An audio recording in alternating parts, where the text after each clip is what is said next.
défendre sa place en finale.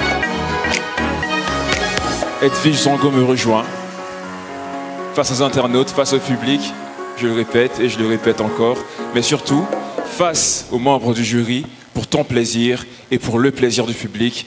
5 minutes, c'est parti. Terre, à la fragrance inouïe qu'on contemple avec ardeur, paysage verdoyant aux végétations éblouissantes, site touristique paradisiaque et extraordinaire, la Côte d'Ivoire, notre terre d'arc-en-ciel cache derrière ses atouts étincelantes. De sombres sépiternelles scènes obscènes, peur, pleurs, heurts et meurtrissures. Ces mots traduits par mes mots ne sont que l'apanage de la violence. La violence.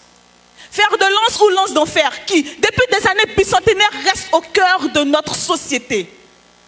S'invitant, insistant, tendant à rendre ivre notre vie.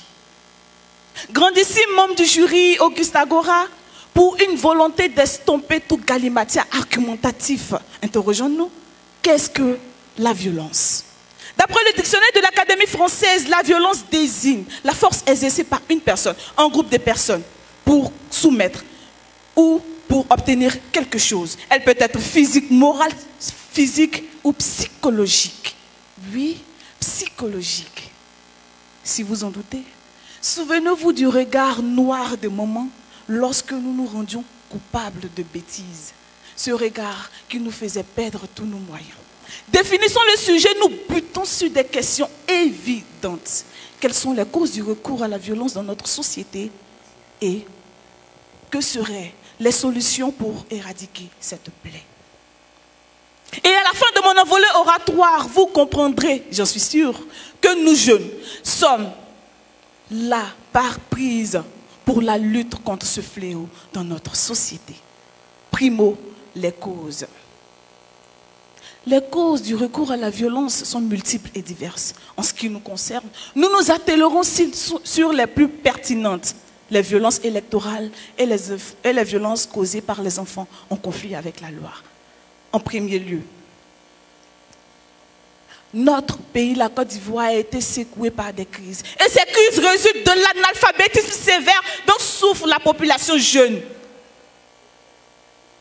Le pouvoir est maintenant instrumentalisé.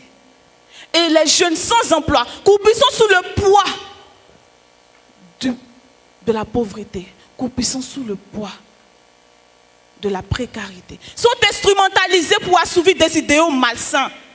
Témoins, nous avons été de la crise de 2010 où 3000 hommes, femmes, jeunes et enfants ont perdu la vie.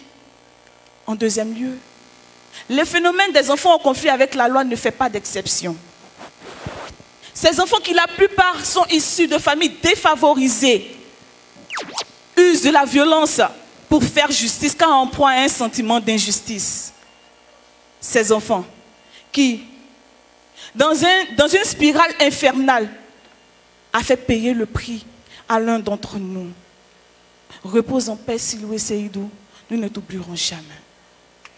Mais que faire en face de ces violences? À l'égard des autorités politiques, il faut lutter pour une justice plus protectrice. À l'égard de la société civile, organiser des cadres d'expression à l'instar du concours Flamme linguistique. En conclusion, il faut retenir que les causes du recours à la violence sont certes nombreuses, mais peuvent être contenues avec des solutions concrètes. Illustrissime Agora, chers membres du jury, sachons-le, nous jeunes sommes l'appareil respiratoire de notre Côte d'Ivoire. Martelons notre appartenance à elle en nous sévrant des mamelles malfaisantes du mal. Faussons compagnie aux anges de l'enfer. Nous jeunes devons nous désarmer de toute forme de violence pouvant mettre en mal la paix et le développement durable. Nous jeunes devons armer nos âmes de docilité, de tranquillité, d'amour et de paix. Car la parole est art, la parole est arc. La parole est arme, la parole est armure. Nous jeunes, combattons les mots par les mots, comme moi, je viens de le faire. Edwige Zongo de l'Université d'Alois, combattant donc les mots